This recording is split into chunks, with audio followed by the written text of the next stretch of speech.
iniciar ya con el desarrollo de los temas. Me imagino que todos revisaron unos artículos que les envié al grupo de WhatsApp sobre la coyuntura internacional y sobre la coyuntura nacional. Pregunto, los que estamos presentes, ¿sí leyeron esos documentos?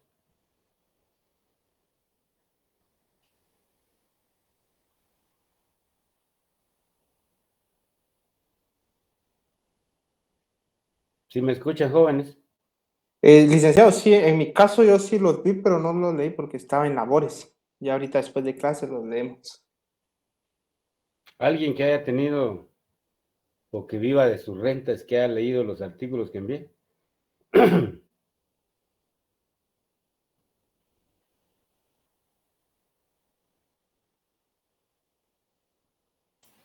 Buenas tardes, Lick. Yo leí el de Prensa Libre, donde hablaba que Estados Unidos está en riesgo de caer en esta inflación y obviamente nos va a perjudicar a nosotros porque es nuestro primer país como socio comercial, ¿verdad? Entonces, de eso hablaba, creo que los 3 artículos, pero yo el que pude leer fue el de Prensa Libre. Muy bien, ¿alguien más, jóvenes? Buenas tardes, licenciado. Yo en este caso leí los que usted mandó del periódico. Sobre A ver, contame, ¿qué? Sí, exactamente sobre las expectativas de que se puede presentar una deuda estanflacionaria, ¿verdad? Y además de eso, los índices como el IDH, que es uno de los más bajos aquí en Guatemala. Bien, cabalmente les mandé los dos, porque de acuerdo a las autoridades, y mandé uno de las autoridades monetarias, que daban un informe y las expectativas de la economía del país, precisamente para que vieran la no correspondencia entre lo que se espera y las cifras que maneja el país y el índice de desarrollo humano que nos tiene en el último lugar de América Latina.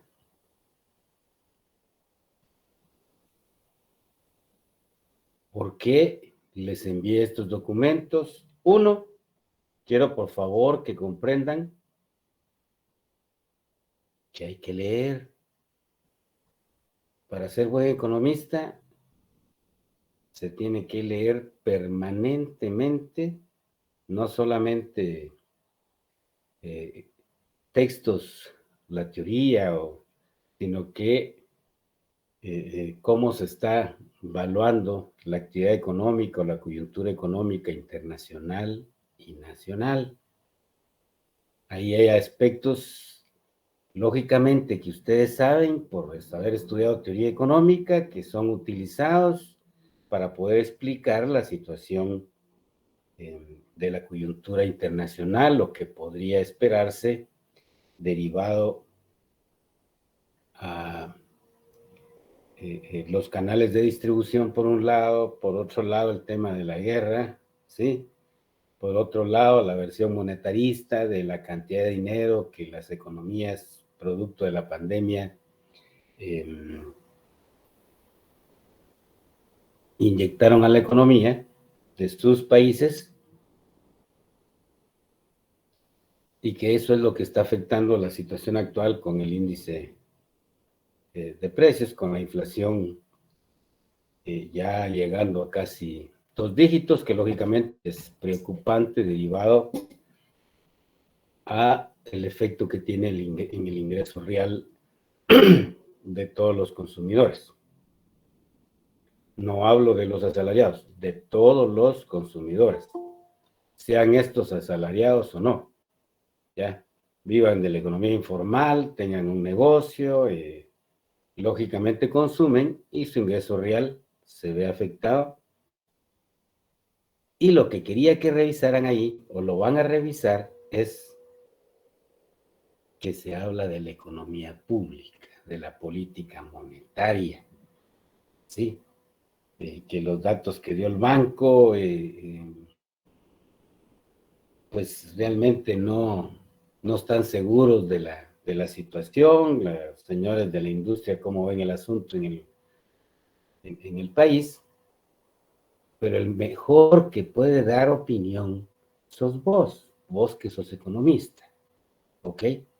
Porque sí entendés y vas comprendiendo cómo funciona el sistema económico.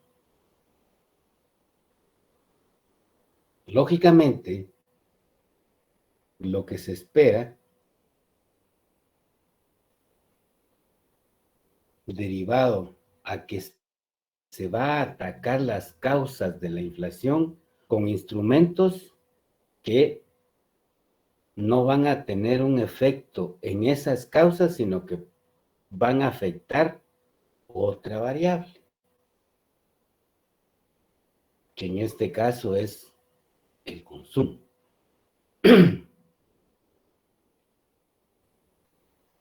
En este sentido, y para que puedan ustedes comprenderlo mejor, por favor, alguien que en este momento ingrese a San Google y le pregunte cuáles son las causas de la inflación. Yo podría hacerlo, pero quiero que participen ustedes. Por favor, alguien que esté conectado a Internet, pregunte ahí cuáles son las causas de la inflación. Porque lo primero que el economista debe tener claro es cuáles son las causas que está provocando este síntoma que se expresa en un crecimiento constante y sostenido en el nivel general de precios, para hablarles de los aspectos técnicos de cómo se explica la bendita inflación. Entonces, ¿alguien ya ingresó que nos pueda contar? Sí, licenciado, aquí da las Léelo. principales, sí, las principales causas, dice la inflación por demanda. Leo lo que dice, lo que se entiende por eso. Sí, no, explicando, léelo para luego hacer nuestro Bueno, análisis. la inflación por demanda aparece cuando aumenta la demanda general y la oferta del sector productivo no es capaz de hacer frente a esa demanda, por lo que suben los precios. Por ejemplo, cuando se pone de moda una marca de ropa, sus precios suelen acabar subiendo. La otra causa es la inflación por costes. Dice que esta se produce cuando aumentan los costes de producción, ya sea porque aumenten los precios de las materias primas, de la mano de obra o bien porque suben impuestos, lo cual provoca que los productores suban el precio final del producto o servicio para compensar dicha subida. La siguiente causa dice que es la inflación autoconstruida y esta surge ante expectativas de los productores de que van a subir los precios en el futuro y buscan anticiparse a ellos, subiendo los precios primero. Y eso provoca que al final se cumplan sus predicciones por haber subido los precios. La última que indica es por el aumento de la base monetaria. Y esta es cuando aumenta la base monetaria, cantidad de dinero que hay en una economía. Provoca que aumente la demanda de productos más rápido que el suministro de los bienes y servicios de la oferta. Ello provoca que aumenten los precios. Muchas gracias. Como ven, ya es fácil comprender, porque tener la información a la mano, ¿no? Hoy por hoy no nos podemos quejar de nada porque solo le preguntamos a San Google y ahí aparece toda la respuesta. Lo importante es que entendamos, ¿ok? Nos están diciendo que hay demanda, que hay inflación por el lado de la demanda, por el lado de la oferta, por la oferta monetaria y la especulativa, que previo a que puedan darse los fenómenos ya está subiendo el precio. ¿Qué pasa en la realidad? Entonces, si nosotros tenemos claras las causas que están explicando un fenómeno, lógicamente, ya tenés las alternativas de solución que se debe adoptar, y por eso lo traje a colación. ¿Quién tendría que adoptarlo? ¿El mercado o la economía pública? Pregunto.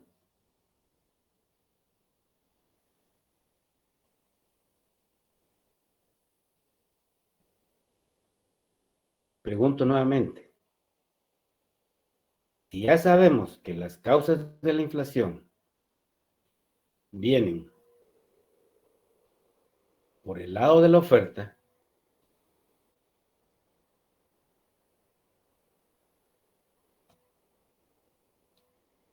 y que está siendo provocada por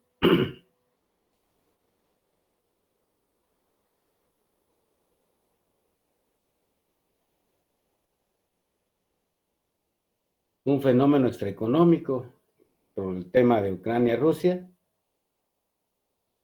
el efecto que tiene la falta de exportaciones de Ucrania y Rusia, los mayores productores de cereales, en el tema del efecto que eso tiene en el tema de los precios de los commodities, el tema del abastecimiento del petróleo y los derivados del petróleo, el tema del gas que proveen ellos a Europa y el efecto que está teniendo en el precio de esos productos y, lógicamente, los derivados de esos productos originales. De tal manera, más el problema en las cadenas de abastecimiento del comercio internacional, que encareció el flete de las importaciones y las exportaciones, lógicamente se refleja entonces en un problema de oferta. Tú que ya conoces esto, gráficamente podrías explicarlo, y hoy voy a tratar de apoyarles, si recuerden eso, ¿sí? El tema del famoso equilibrio del mercado de bienes y del equilibrio en el mercado de capitales. Por eso les pregunté de la teoría keynesiana, ¿ok? En tal sentido, este problema de oferta nos indica que la economía guatemalteca está frente a una inflación importada.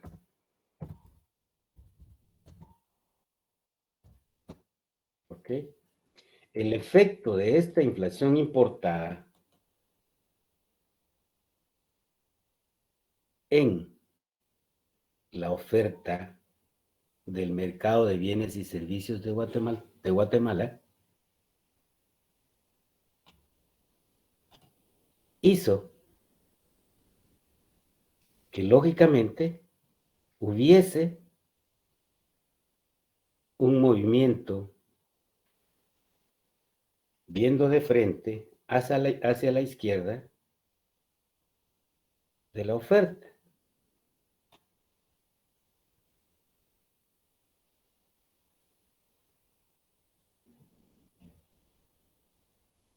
¿En qué sentido? Si tú quieres adquirir, por ejemplo, un vehículo del año ahora, pues tienes que reservarlo porque te viene hasta el año entrante.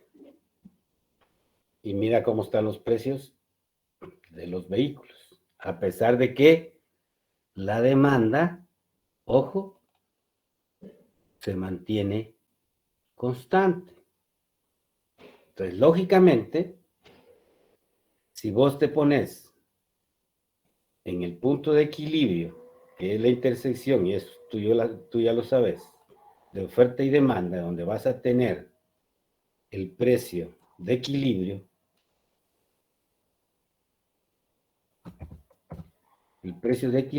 en el momento en que se afecta por la cadena de distribución, por el incremento de precios de los commodities, ¿sí? La estructura de costos de la actividad económica del país toda la producción agrícola que hace uso de derivados del petróleo, fungicidas, pesticidas, fertilizantes, más el efecto en el transporte de esos productos, lógicamente su estructura de costos se va a incrementar. Gráficamente podríamos explicarla que la oferta de la economía nuestra está teniendo problemas para poder atender la demanda, ¿ok? Independientemente que hay que considerar que esos productos son objeto de un ciclo de su producción. La siembra, la cosecha, que también tiene efectos en el precio. Entonces, si nosotros estamos ya claros que es una inflación importada y esto explica un crecimiento en el precio de equilibrio a P sub 1,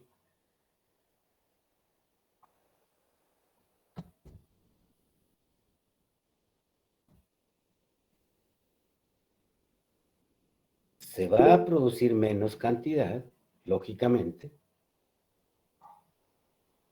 para atender el nivel de demanda que se ha mantenido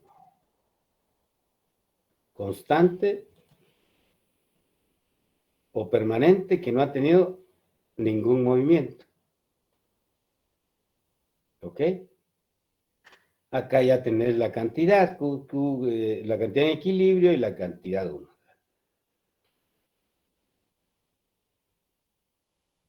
Pregunto ahora, ¿dejamos que el mercado autorregule? Que ya Darle lo que es está haciendo necesaria por una el lado de los precios, intervención. o, de acuerdo a esos artículos que leyeron, ¿quién tiene que entrar a batear? Pregunto, ¿el mercado o la economía pública? La economía pública. Ok. Ahí es donde quiero hacer énfasis en lo que hablamos el otro día, la institucionalidad. Pues, ¿cómo es posible que vengas ahora a enfrentar un problema de este tipo tomando medidas en el mercado del dinero? El problema no es de M1 o M2, que me imagino que ya saben qué es M1, M2, M3, ahora hay M4, ¿ok? La famosa oferta monetaria. Si la causa no es de orden monetario, ¿qué efecto va a tener esa medida? Ya con el efecto que tiene los precios, lógicamente ya orientó la demanda de algunos productos, me explico, la demanda de algunos productos ya por la decisión racional del ingreso real, o sea, de los que dependemos de un ingreso, ya tuvimos que sacrificar algunos productos para poder hacerle frente al incremento de precios en los productos esenciales, que significa que a nivel micro ya podríamos ver modificaciones en la demanda de algunos productos, que lógicamente, dependiendo de lo esencial o no esencial que sea en tu canasta de productos, ¿sí? Tú como economista, si vas a un supermercado o vas al mercado, te vas a dar cuenta qué productos, a pesar de que hay efecto en su estructura de costos, los precios no están subiendo y ellos aún lo están bajando, precisamente por el cambio racional a nivel micro de las familias, ¿sí? Dejando de consumir productos no esenciales para poder cubrir el incremento de precio de los productos esenciales. ¿Ok? Entonces, ¿qué efecto va a tener medida de orden monetario y que suban la tasa líder, que no tiene ningún efecto? Pero bueno, ¿por qué razón?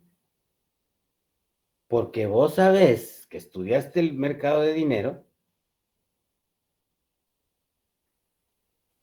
que la decisión de subir las tasas de interés es precisamente para contener el consumo. Solo te pregunto, ¿qué tasa de interés se paga actualmente por consumir con dinero plástico? Con el M4, ¿ok? Con las tarjetas de crédito. Estás hablando de tasas del 60%, del 50%, del 3% mensual, por 12,36, más las moras y todo lo que te cobran como que es bola de nieve. Pues bueno, estás ante una realidad en donde el financiamiento del consumo se da a través de las tarjetas de crédito con una tasa altísima, no precisamente porque la tasa líder haya bajado, haya subido, ¿sí? Y aunque suba, no va a llegar a los niveles que tienen las tasas para el consumo. Si no te habías dado cuenta y haces uso de la tarjeta no como medio de pago, sino como un financiamiento extra a tus niveles de ingreso y te quedas pagando el mínimo, pues hombre, estás financiándote tu consumo con tasas de intereses altísimas. ¿Qué es lo que sucede en la economía actual? Y no solo aquí, ¿ok? Por lo tanto, la explicación monetaria que sí se da en las economías que toman decisiones con información real, no como las nuestras, que ahí leíste que la expectativa es en una reunión con empresarios para que te digan subjetivamente cómo ven y si van a invertir, si no van a invertir. Ojo, no tenés información real para tomar decisiones. En las economías desarrolladas, por supuesto, que lo toman sobre información, que es otro tema muy importante en nuestro país, son con información actualizada para tomar ese nivel de decisiones. Entonces, si esto no va a tener ningún efecto, ¿sí?, la decisión de política monetaria, lógicamente,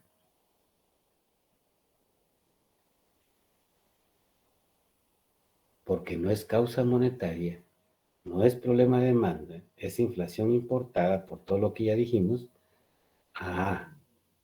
que hace falta verificar.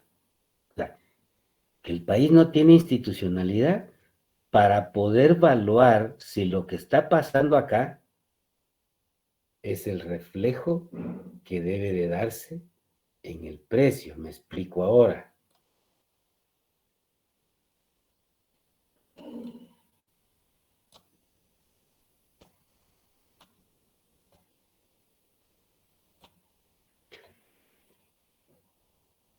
A ver, tratemos de hacer la estructura de costos de la producción de pan. ¿Ok?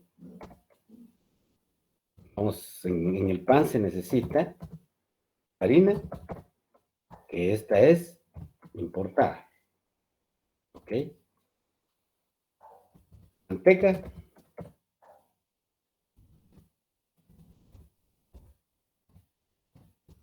esta es materia prima nacional. ¿Ok? Con una N lo voy a poner para que tengan la comprensión del caso. Agua, sal, huevos, todo nacional. De esta estructura de costos,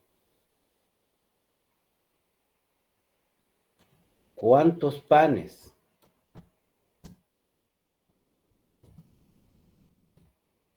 Sí, ¿cuánto pan francés se producen en un quintal de harina? ¿Eh?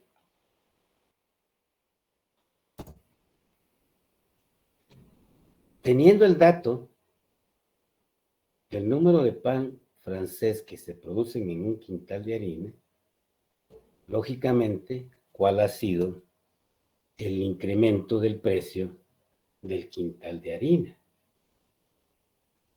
Para saber el impacto que tiene en esa estructura de costos. Asumamos, para fines de explicación, ¿sí?, que hay un incremento del orden del 10% de incremento de la harina. El coste de producción de un pan francés,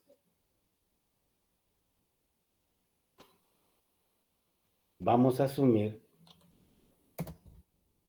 que previo al tema del incremento de ese 10%,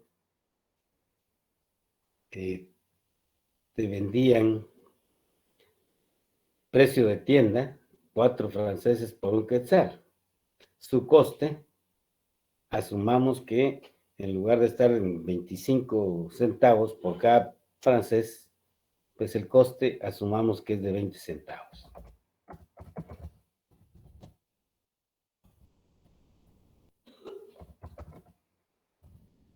Significa que este pan, en un porcentaje de lo que lleva el producto, entre huevos, sal, harina, etcétera, manteca, etcétera, etcétera, ¿sí?, en ese costo de producción de 20 centavos, pues el de la harina en un pan es de 2 centavos.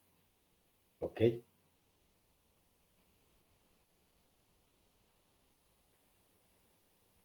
Significa que el haber subido 10%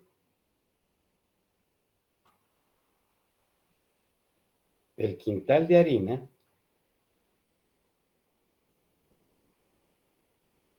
si en un francés, en su estructura de costos, la harina que usamos es de 2 centavos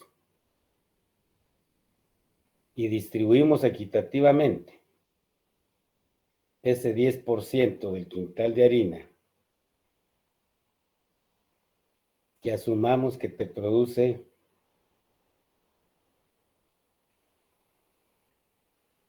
pues un quintal de pan francés, que son tantos, pero bueno, aplicarle al costo el 10%.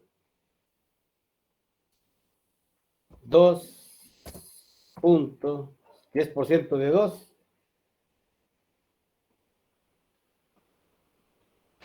¿0 qué? ¿Tienen calculadora ahí? Por favor, siempre tengan a la mano su calculadora, porque siempre vamos a ver números acá. ¿Punto 20? Punto 20, va. Significa que el incremento en el precio es de punto 20. El costo sería entonces de 20.20.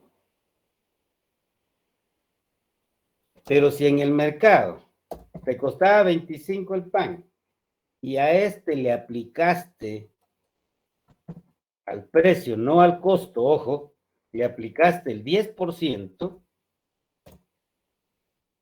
¿sí?, resulta que el impacto en el precio va a ser de 25, de 2.5 más 25, el precio sería 27.50 centavos, ¿ok? Mira la gran diferencia. Estoy explicando esto porque esto es lo que se llama especulación, la inflación especulativa. Y si no tenés institucionalidad, que sí existe, y aquí viene el tema del conocimiento jurídico, la ley del organismo ejecutivo, revisar las funciones del Ministerio de Economía, revisar el reglamento interior del Ministerio de Economía y la ley de la DIACO. Resulta que sí hay.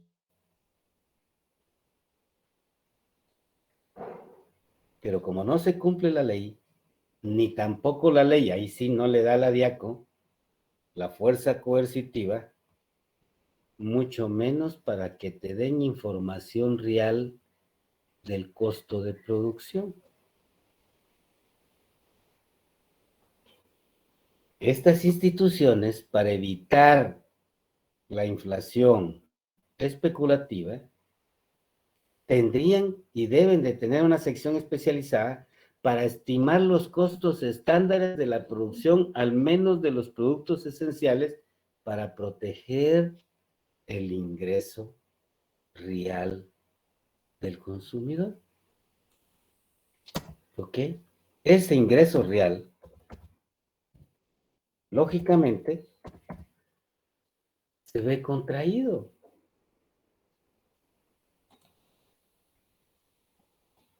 Y aquí viene el tema. Se contrae el ingreso real. Si carezco de esto y estoy adoptando medidas de carácter monetario, ¿qué efecto va a tener en esto? Por supuesto que va a tener un efecto que es contractivo, porque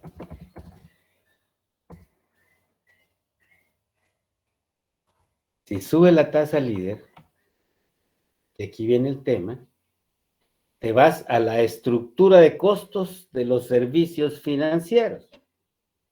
Y entonces ese incremento de la tasa es justificativa para que haya un incremento y suba la tasa de interés del crédito. Repito, ya no para el consumo, sino para los pequeños, medianos productores. Y entonces acá tenés el efecto de la inflación importada real. Y si los panificadores usan dinero ajeno y ya van a encontrar un incremento en los costos del financiamiento, lógicamente hay un efecto en el costo de producción, porque tienen que cubrir el pago, pues, de los intereses de ese crédito. Y resulta entonces que una medida de estas, en lugar de solucionar el problema, repito, como no es su causa, ¿sí?, va a agravar el problema. Por eso te están hablando de esta inflación, ¿ok? Menor crecimiento con crecimiento en precios. Pero esto que tenés y conoces en microeconomía, la demanda, la oferta, la elasticidad de la demanda, etcétera, que viste en microeconomía, y en el caso de economía agrícola, la estructura, el punto de equilibrio, me imagino que viste el punto de equilibrio, ¿sí?, entre los costos totales, el ingreso total, el costo marginal, el ingreso marginal, el costo medio marginal, bueno, etcétera, ¿ok? Ya tenés los conocimientos para poder comprender, ¿sí?, y lo que se necesita, y existió en un tiempo, ¿ya?, y me gusta sustentarlo. Uno de los que fue eterno presidente del Banco Central, Chalo Sosa, que fue ministro de Economía a finales de los 80, a principios de los 80 con los militares, que existían los precios tope, y había obligación del sector privado, cuando iba a incrementar el precio, de justificar ante la institución, a través de la estructura de costos, el incremento que debía de darse en el precio de ese producto. Se rompió con esa institucionalidad. No significa que yo esté de acuerdo con los precios tope, pero aunque no exista precio tope, debe existir una relación que hablamos de integración o complementariedad entre la economía pública y el mercado y la economía privada, mediante el conocimiento, ¿sí?, de las estructuras de costos para ver el comportamiento de los mercados. Recordad que cada producto es un mercado, ¿ya? Y cada mercado de cada producto tiene su nicho de mercado, dependiendo de los gustos y preferencias de los consumidores. Resulta entonces que la intervención del gobierno por este lado, en lugar de corregir, va a afectar. Cuando se acepta, y en ese es el único país de Guatemala que dice que la inflación solo es de orden monetario, porque le dieron al Banco Central la obligación de controlar los precios. ¿Sí? Significa que por este lado no hay inflación, no se genera inflación, solo se genera por el lado de la oferta monetaria. Por eso el Banco Central, otra vez, don Chalo Sosa y otros que puedo ir mencionando en el camino, ex presidentes de Banca Central, en aquel momento promovieron la famosa modernización financiera, modificaron la ley del Banco Central y lo convirtieron simple y llanamente ahora en un contralor de precios. ¿Y qué dicen las autoridades del Banco Central? Nosotros tenemos controlada la oferta monetaria. El problema de la inflación no es por este lado, es por este lado. El mismo banco lo reconoce, ¿ya? Pero en ningún artículo te dicen que no se debe de adoptar este tipo de medidas, porque en lugar de corregir el problema lo va a agudizar. Y que por lo tanto lo que exigen es que las instituciones correspondientes puedan entrar y controlar esto. En algunos mercados, productos, como por ejemplo el pan, puede generarse la información. Basta Intecap, producís un quintal de francés, les das todos los insumos, les pedís favor que te produzcan, cuántos panes salen, cuánto se incrementó la harina, cuál es el costo y cuál debería de ser el precio. ¿Ok? Como algunos países no tienen precio tope, pero tienen precios de referencia. Y entonces, lógicamente, aquel que quiera salirse de ese precio de referencia, que puede ser un rango, porque está especulando, se controla la especulación. ¿Ok? Y estoy hablando de economía pública. Por supuesto, no es de finanzas públicas, sino que es de la economía pública, que al final es el que tiene que reorientar los fenómenos que se dan en el sistema económico, pero lo traje a colación para que comprendieras el tema de la institucionalidad y por qué el mercado debe tener una institucionalidad fuerte, tanto el mercado de bienes como el mercado del dinero. Pues esto ya lo saben ustedes, o al menos deberían de saberlo. Porque si no tenés profesores que te expliquen las cosas como son, tenés la oportunidad en la calificación de ese profesor. A mí me sirve que me digan los estudiantes dónde yo lo estoy fallando, porque eso me va a permitir mejorar. ¿Ya? Por supuesto que uno no va a saber absolutamente el 100% de todo. Máxime cuando tenés que aplicarlo.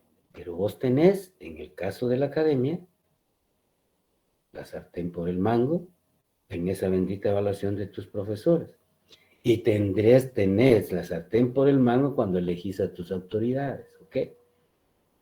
Que tristemente se replica lo que vemos a nivel nacional, y ese ha sido, no de ahora, sino de siempre, el mantener cierto nivel, ya no mejorar el nivel académico, mantener cierto nivel académico. Porque mejorar el nivel académico tendríamos que convertirnos estudiantes de tiempo completo y profesores de tiempo completo, que no es el caso de la educación superior para algunas profesiones de la única universidad pública. Hay carreras que lógicamente sí deben de ser de tiempo completo. Y como consecuencia, la profundización en el nivel académico va a ser mucho mayor. Pero en la medida que, y los únicos, repito, que tienen el poder son ustedes los estudiantes, para poder detener esta caída del nivel académico, al menos en los aspectos que ya puedes empezar a ver cuando te pido que integres todo lo que conoces ahora y cómo lo conociste, cómo lo estudiaste, también lógicamente hay una responsabilidad de tu parte, porque voluntariamente estás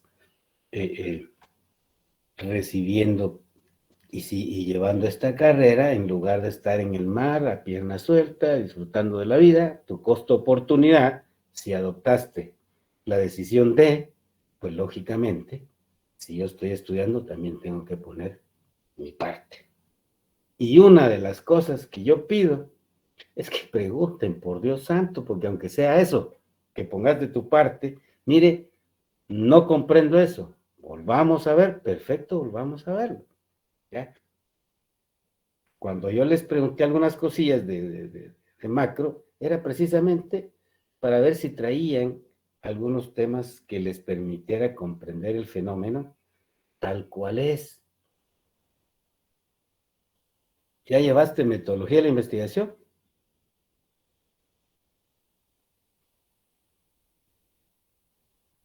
Sí, el semestre pasado.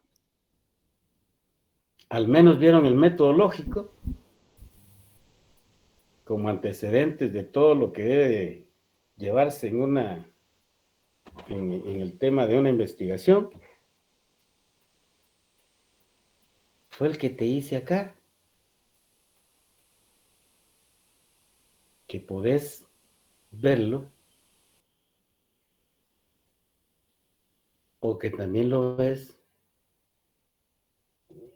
y yo te invito, no es obligación, a que entres a San Google y veas, no en este momento, que no se te olvide, el árbol del problema que se convierte en árbol de solución, que es el método lógico.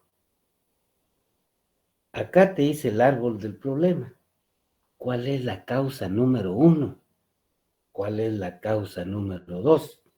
Aquí ya puedo decirte yo que la causa número 1, perfecto, es inflación importada, pero la causa número 2 puede ser la inflación especulativa, porque no están incrementando al precio lo que se incrementó su costo de producción, sino que simplemente tomaron el precio, le aplicaron el incremento del efecto de la inflación importada en sus materias primas, ¿ya?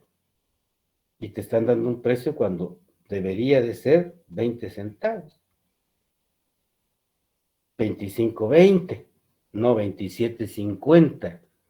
Entonces, mira que hay mayor crecimiento por el lado de la especulación que por el lado del costo real, del coste real.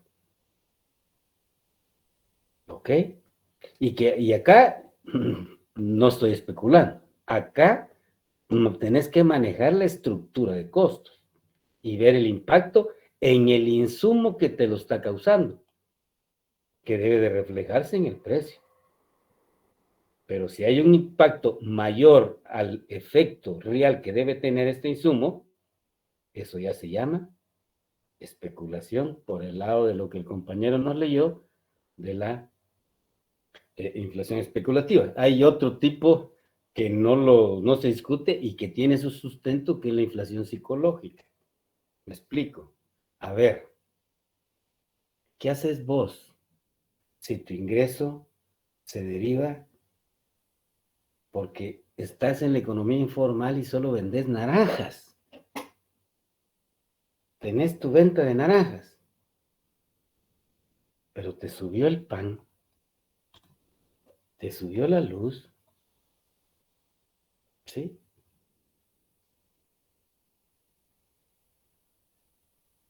¿Qué tiene que ver la luz? ¿Qué tiene que ver el pan con el precio de la naranja?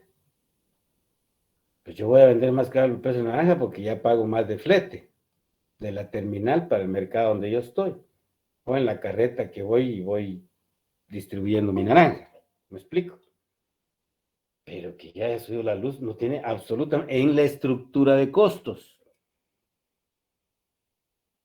Pero es tu único ingreso. Y entonces decís mentalmente vos, bueno, psicológicamente, bueno, ¿y qué hago? No me queda de otra que subirle al precio de la naranja para poder cubrirme estos otros costos que no tienen nada que ver con el precio de la naranja. ¿Ok? Cualquiera puede preguntar, bueno, sería más de especulativa. Pues en la teoría que estudiamos nosotros, se dice que el aspecto psicológico en el tema de los precios, ¿ya? Porque mentalmente dices, bueno, ¿qué hago? Mantengo el precio, pero si a mí me está subiendo esto y me está subiendo lo otro, ¿y de dónde lo saco si yo solo vendo naranjas? ¿Ok? Eso queda como referencia. Espero que esto permita y más sea una invitación para que ustedes puedan mantenerse leyendo y trayendo a su mente, al subconsciente, aquello que hayan dejado. Porque si venís estudiando para ganar el examen, perdóname, vas a tener problemas para ser un buen profesional. Te lo digo desde ahora con toda la claridad del caso, porque ya llevo de profesional más de 45 años, entonces lo he visto en la calle, lo he vivido en la calle, podés ver cuántos economistas y mirar los que te pueden dar opinión o los que dan opinión, ¿ok? Por eso te dije, con sustento. Y ese lo tenés con todos los conocimientos que has adquirido hasta la fecha. Bien, aquí me quedaría yo con este tema que vimos como preámbulo por la bendita institucionalidad que debe haber en, o sea, la institucionalidad necesaria para corregir las debilidades intrínsecas o desventajas intrínsecas del mercado, que tiene que ver con el principio del libre mercado, ¿ya? Y no es contrario al liberalismo económico. El mismo Adam Smith, revisar la riqueza de las naciones, explicaba, él en sus términos, yo lo voy a hacer en términos familiares, ¿sí? Hay que tener cuidado cuando dos empresarios van a oír misa juntos, porque están especulando contra el libre mercado. Palabras, ¿sí? O el sentido de lo que Adam Smith planteó en la riqueza de las naciones, porque era lógico que si él encontró el funcionamiento autorregulatorio del mercado y la competencia perfecta, cualquier agrupamiento de empresas es contrario a ese principio. Pero se lo dejo a ustedes para que, si no lo vieron en la doctrina, puedan revisarlo porque es importante para poder tener un juicio de valor y no caer en la especulación. Ojo, en la especulación, este es de izquierda, este es de derecha. Señores, aquí no hay, aquí vivimos en sistema capitalista con un mercado mercantilista, ¿ya?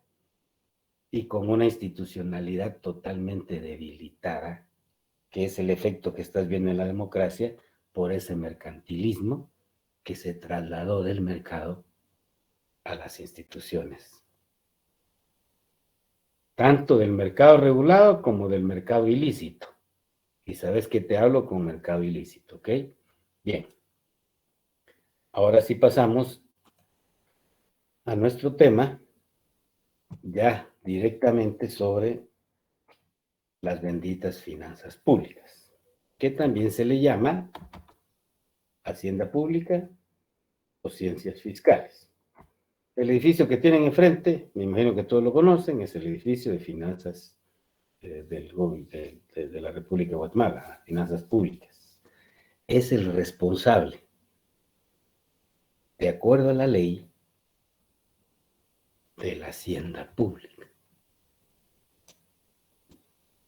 Y acá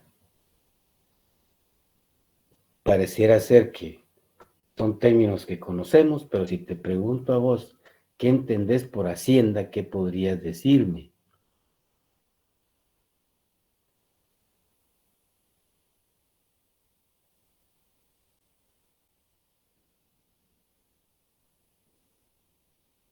¿Qué viene a tu mente cuando te digo hacienda?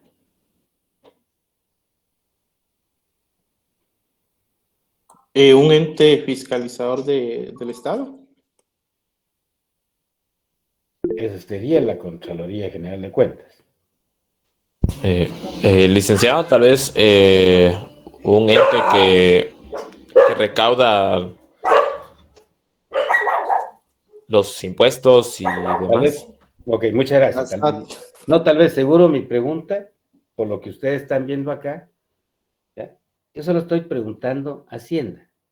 Te pregunto a los que trabajan, ¿cuál es tu Hacienda? Adelante, Mar. Son los bienes y riquezas que poseemos. Ah, ¿ves que sí sabes?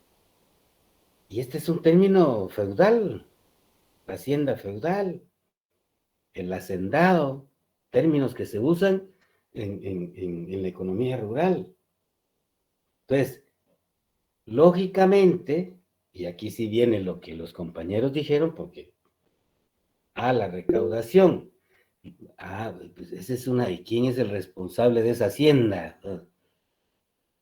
Entonces, todo el patrimonio que hay, toda la riqueza que se genera, bueno, esta es pública, hacienda pública, es de todos. Los 100,000 millones de quetzales que se pagan, que logra recaudar las finanzas públicas a través de la SAT, son de todo el pueblo. Es la hacienda del país, la hacienda de todos. Por eso es que hay un Contralor General de ingresos y gastos. Y todo esto tiene de fondo el ordenamiento jurídico que te dije que era un elemento del Estado moderno en que vivimos. Y que vamos a entrar ahora en ese pasaje de ayer para poder entender el hoy.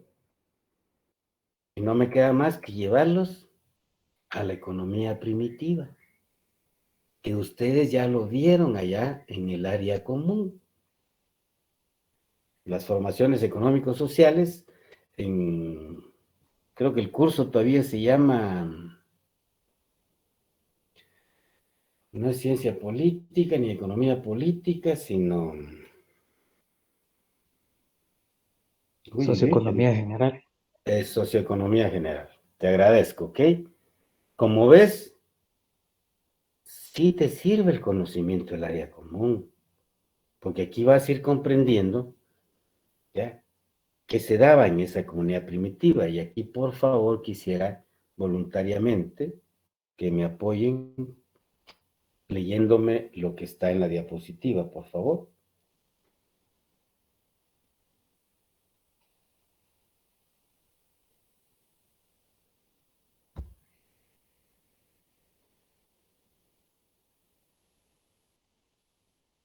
Gracias, muy amable.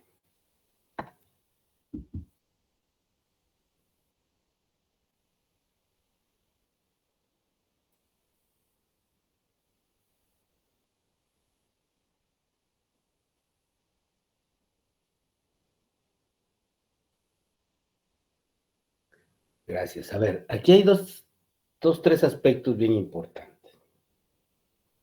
El modo de producción es la forma como producían. Cada vez que se habla de modo de producción, te dicen, vos sos marxista. No, es la forma como se produce. Las modalidades de producción.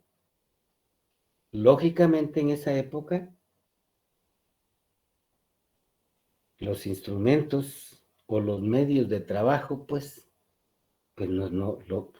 por supuesto que no estaban desarrollados. Por lo tanto, las formas de producir son eminentemente originales, primitivas, y se vio la necesidad de la coexistencia de la parte social, o en otras palabras, de que el hombre, como los países, no pueden vivir en autarquía. Siempre tienen que tener relación, por eso está la economía internacional. ¿Ya? Sigamos.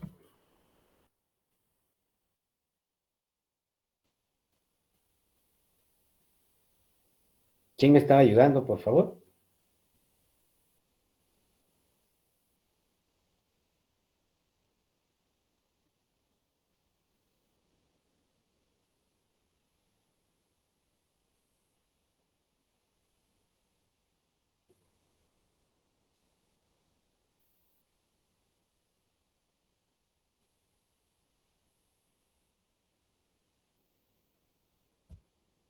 Sigamos.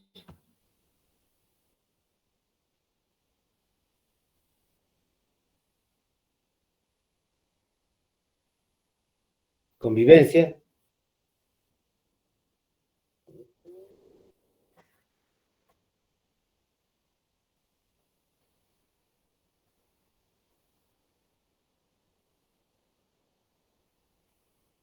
Bien.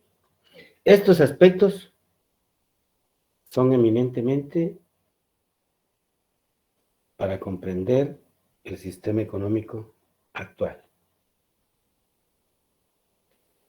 Surge entonces desde la existencia en que cazaron mucho, recolectaron mucho y hubo un excedente económico. Ese excedente económico necesitó de cualquiera de estas personas, de esas tribus o comunidades originarias, ¿sí? Debía de dedicarse a administrar ese excedente. Y lógicamente, la existencia de varias comunidades en varios puntos geográficos, porque no se puede vivir en autarquía, surge el trueque, producto por producto. Esto lógicamente es la piedra inicial para aquellas personas que ya no iban a ir a cazar, que ya no iban a ir a recolectar, sino que ya empezaban a cumplir una función no precisamente relacionada con la economía, con la producción, sino de cuidar y administrar ese excedente y poderlo intercambiar para efectos de la sobrevivencia social de estas comunidades. De tal manera que se pasó de estos estadios hasta la forma que, máxime ustedes, jóvenes que deben andar entre los 20 y 22 años, me imagino, o 23, ya conocen. Y posiblemente ahora se están recordando que esto lo estudiaron, ¿ya? Y que dijeron, ¿y esto para qué me va a servir? Pues mira, ¿para qué nos está sirviendo ahora? ¿Ok? Entonces son los elementos importantes que tomamos fundamentalmente de ese excedente que también en estas personas hizo desarrollar su pensamiento y es la primera piedra para la bendita administración, ¿ya? Y no la administración micro, la administración de todo un grupo, ¿ok? Por eso se llama comunidad primitiva. Ese desarrollo de pensamiento administrativo llevó a que esas personas, tristemente, dijeron qué bonito es administrar esto. Y si me traen más y producen más, ahora vas entendiendo por qué se dio el paso de esta comunidad primitiva a la formación económica social esclavista o al modo de producción esclavista, porque si estos iban a traer el producto y había más producto y 2, 3 personas me lo iban a administrar y cuidar, ya se generó la primera piedra de la administración y si querés, de un poder entre los que administraban, que era 1, 2 o 3, y el resto de la población, para que vayas entendiendo y que comprendamos las funciones que se le fue asignando a esta forma más acabada que nosotros conocemos ahora como Estado, que después de la comunidad primitiva, esa función la hizo el esclavista, luego el señor feudal, lógicamente, mediante sistemas monárquicos, autoritarios, etcétera, etcétera, que ya lo vieron en ese preámbulo anterior. Por favor, continuemos.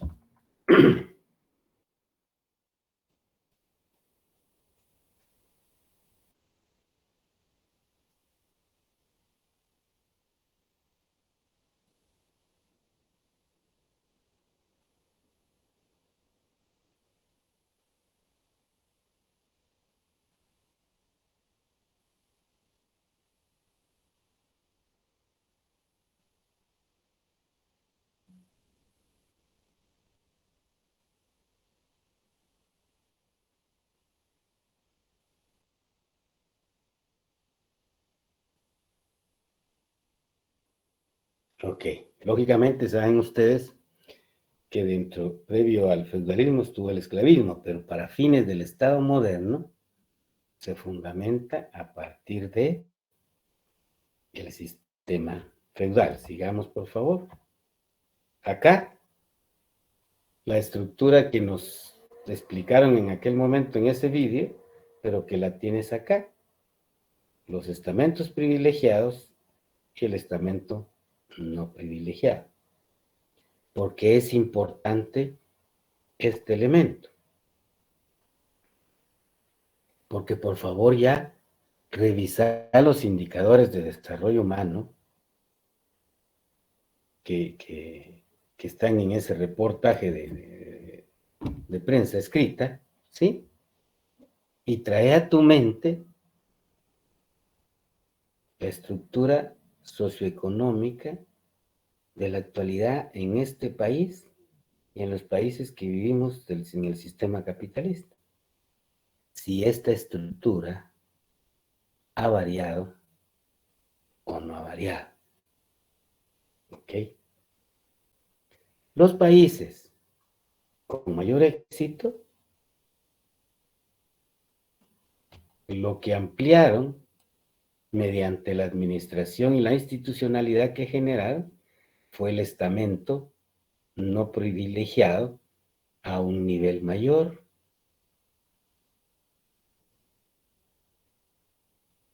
Que no es el caso pero solo lo traigo para darles un ejemplo, hacer una pequeña comparación. Por ejemplo, la clase media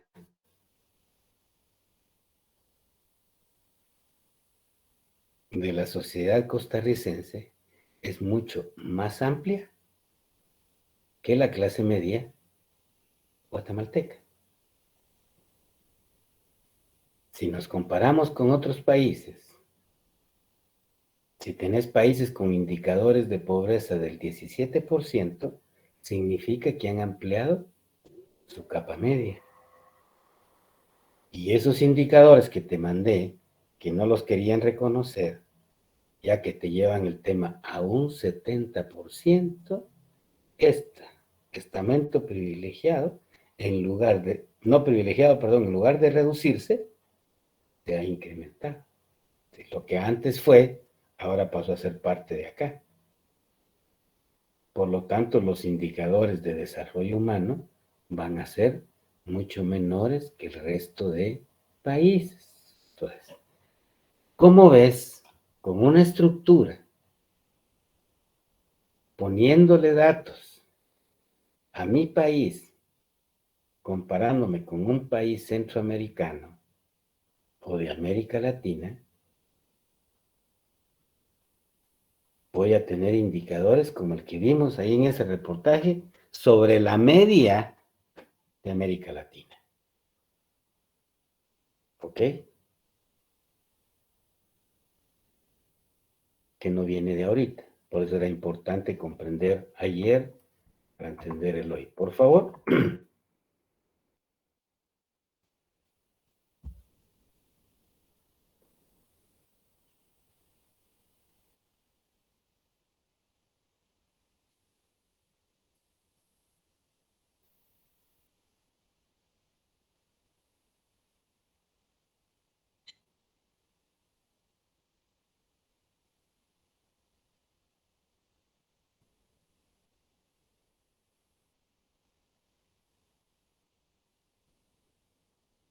Ok. Entonces es bien importante esto cuando ya vimos en el vídeo la monarquía absoluta, que es donde se tienen los orígenes y te manifestaron, ahí se plasmó el Estado moderno que nosotros conocemos. Podía tener ministros, secretarios, parlamento, pero el Estado soy yo. ¿Por qué es importante comprender esto?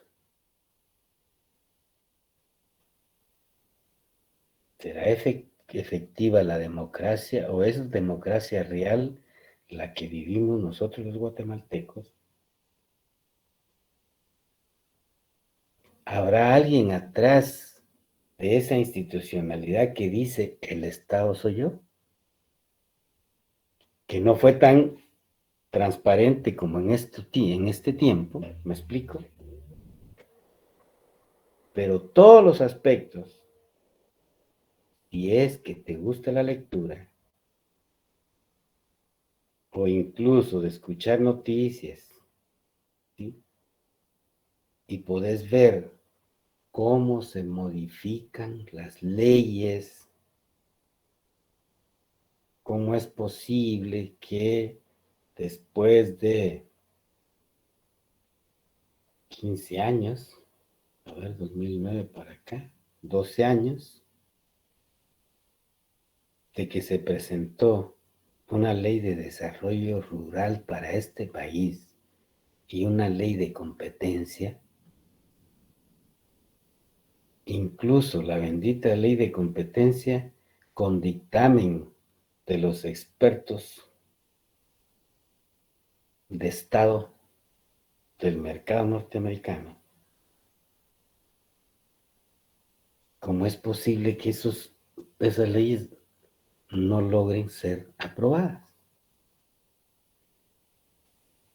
Pero las leyes que permitieron trasladar la producción de algunos servicios como la energía eléctrica, las telecomunicaciones, del Estado al mercado, lógicamente tuvieron más viabilidad.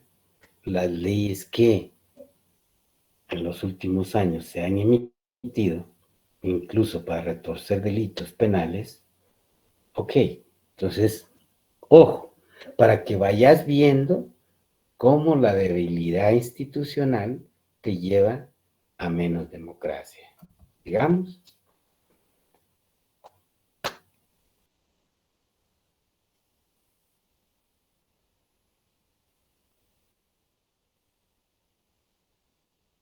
Asesorado.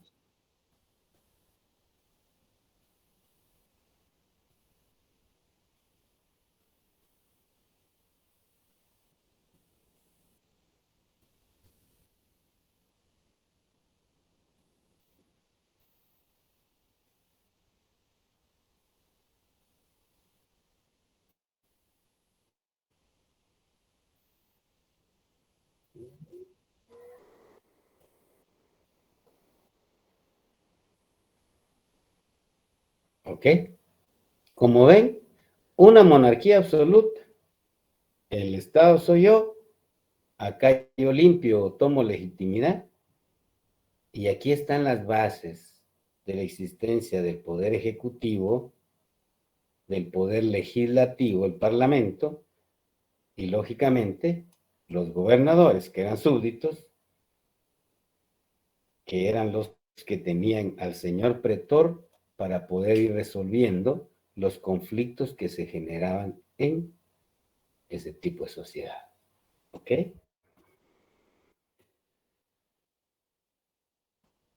Sigamos.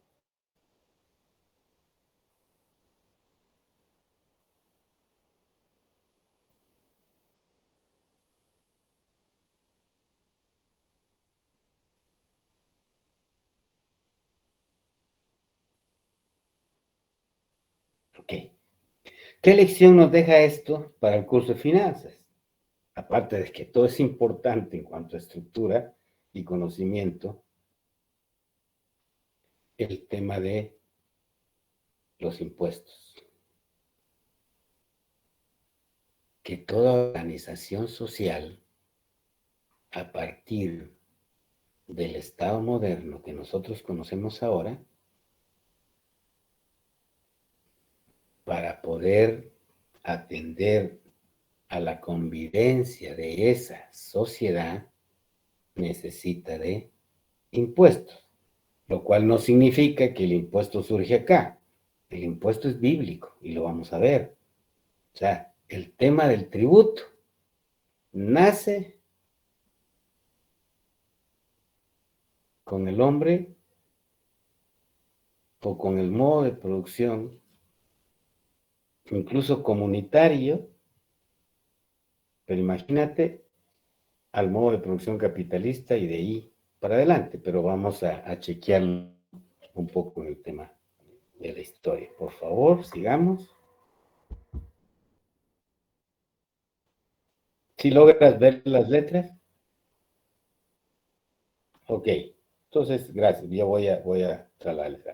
Acá, que era importante que tuvieran ustedes esta información y por favor, creo que ya le pregunto, clic de Kimberly.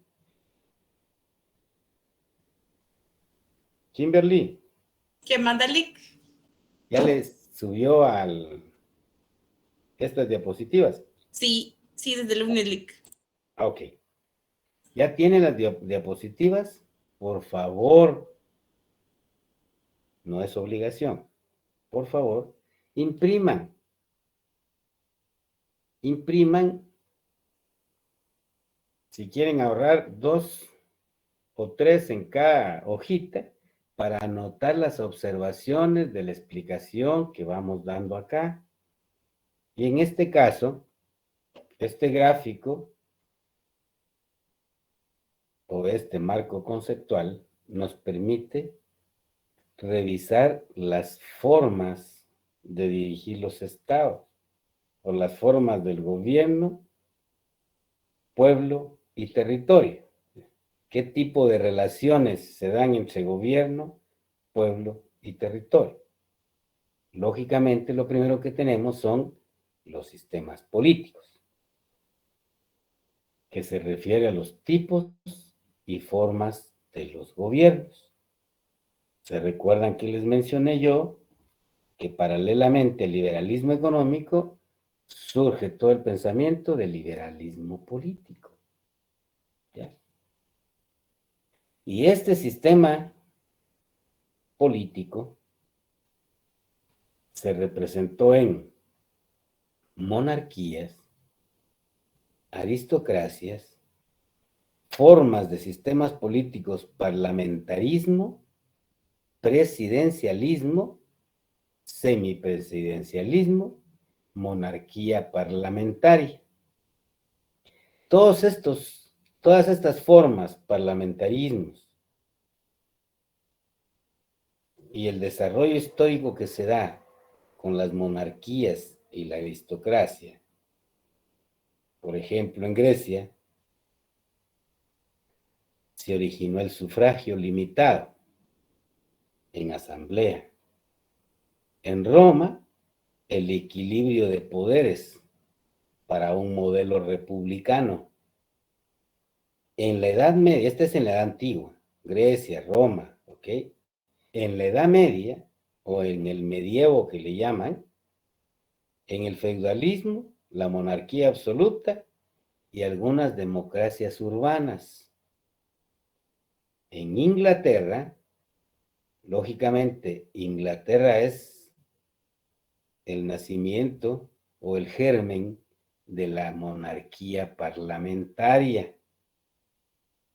Y en la moderna, a partir de la Revolución Francesa, como les comentaba el otro día, y la Constitución norteamericana, ya surgen los temas de la soberanía nacional, la división de poderes, el sufragio universal. Todo este proceso histórico, con el desarrollo histórico de los sistemas políticos, repito, de anarquía, aristocracia, parlamentarismo, presidencialismo, semipresidencialismo, le dio vida y surgió, diríamos, la forma más acabada, que es la democracia, en donde se le da intervención del pueblo en la dirección o en el gobierno de esa sociedad. Claro, hay diferentes tipos de democracia. Lógicamente, empezamos con una democracia clásica, democracia directa representativa, democracia constitucional, democracia participativa. En este país, hacemos uso del derecho del sufragio a través de el voto. Para trasladar y elegir a los que nos van a representar en la toma de decisiones en esta sociedad, que son los tres poderes. En el momento de la bendita Constitución norteamericana,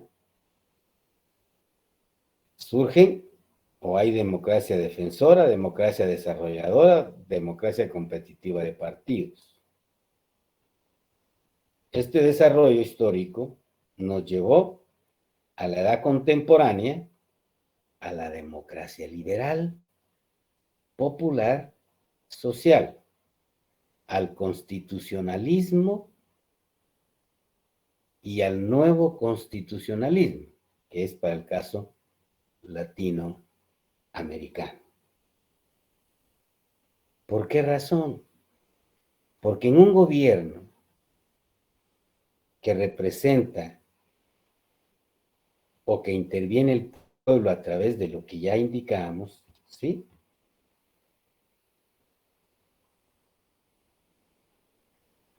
Debe tomar sus decisiones dentro del marco constitucional, porque ahí es donde se organiza económica, política y socialmente un país. Y aquí empiezo yo con lo que les decía, que no podemos verlo aislado. Artículo 1 de la Constitución Política de la República de Guatemala. El Estado se organiza para la protección de la persona y del pueblo, y su fin supremo es el bien común. Por lo tanto, en los gobiernos con instituciones fuertes, y cuando hablamos de instituciones, la institucionalidad democrática también fuerte en el tema de el sistema político, lógicamente se va a contener o se le va a dar contenido a lo que constituyó el Estado. Esa es la Constitución Política de la República. Al origen de la organización del Estado está en la Constitución, la ley suprema de los países, el principio de soberanía popular, que en otras palabras, la soberanía radica en el pueblo. La participación ciudadana y liderazgo, a través de el desarrollo de esos principios constitucionales, en este caso, la ley de los consejos de desarrollo departamental, regional, rural, ¿ok? Dignidad humana, justificación social, del artículo 1 al artículo 139 de la Constitución, que en derecho se llama parte dogmática de la Constitución, están establecidos todos los derechos humanos o todos los derechos inherentes a la persona humana, individuales y colectivos. Por eso la justicia social. Si leen la Constitución, el principio en que se sustenta el régimen económico, o el mercado en otras palabras, la justicia social. Igualdad, equidad, tolerancia, respeto a las minorías, pluralismo. Esto no es inventado, esto es producto del devenir histórico que se plasmó en una bendita Constitución, repito, que es la que crea el Estado, la que le da vida a la organización social donde vives tú y vivo yo. Y lógicamente, ahora viene el tema, traído desde la comunidad primitiva. Cuando sacaron a aquellos 3 o 4 personas, particularmente los ancianos, para administrar el excedente, cuando lógicamente tuvieron que complementarlos con gente más joven para efectos del intercambio, etcétera, etcétera, etcétera, etcétera, ¿ok? El Estado moderno actual es que si aquellas personas que sacamos, 3 del grupo de ustedes, uno va a hacer las leyes, otro va a administrar la justicia y otro va a ejecutar las leyes. Y entendamos bien esto. Esas 3 personas le estamos impidiendo que puedan realizar una actividad privada. Están realizando una actividad de carácter colectivo, comunitario, por eso me fui a la comunidad primitiva. Hoy es social, o sea, de la organización de la sociedad. Lo está sacando de ahí, o sea, todo este desarrollo histórico te explica entonces, ahora sí, la necesidad de que el resto que sí tiene el privilegio de realizar una actividad privada, o el resto de la población, tenga que contribuir con algo para que ese ente representado por personas que se les vedó dedicarse a actividades particulares, ¿ok? Pudieran desarrollar la actividad pública, la actividad colectiva, la economía pública.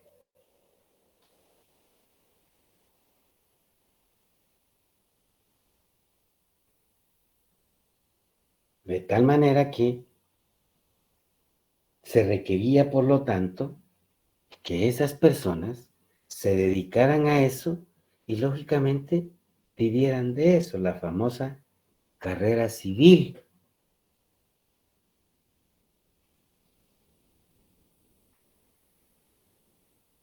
Que existe en las sociedades con institucionalidad fuerte. Pueden llegar los que se eligen a cada 4 años, pero esa carrera civil, ese personal especializado, es el que sigue dirigiendo la orquesta. ¿Me explico? Otra debilidad grande acá, que desde hace años y años y años y años se viene hablando de la reforma de la Ley de Servicio Civil, el famoso servicio civil, que lógicamente no va a salir, porque entonces se le veda a los que llegan cada periodo a hacer los desmanes que hacen con el tema de la carrera civil. Y tengamos la debilidad institucional que tenemos ahora, ¿ok? Bien. Como ven, estos marcos conceptuales nos permiten traer una idea fundamental y comprender entonces, ¿sí?, por qué la existencia de esas 3 personas que le llamamos organismos o poderes, ¿sí?, legislativo, judicial y ejecutivo.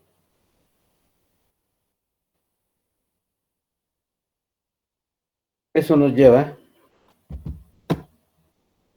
a que son exactamente las 19 horas y por respeto al otro profesor, nos vamos a quedar en ese marco conceptual para trasladarles este marco conceptual a lo que ustedes ya conocen, que es, el flujo circular de la actividad económica, que lo vamos a ver a nivel macro, y ahora van a entender o entienden por qué les pedí yo que efectivamente íbamos a aplicar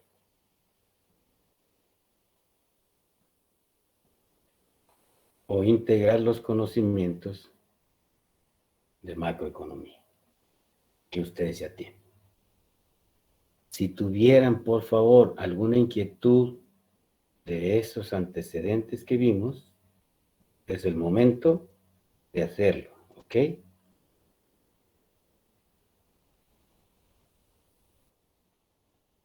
Bien. Si no, nos vemos el lunes. Este viernes no tenemos clase. No, este viernes no, Lick. ¿Ok? Bien, jóvenes. Feliz clase. Feliz noche. Los veo el Buenas noches.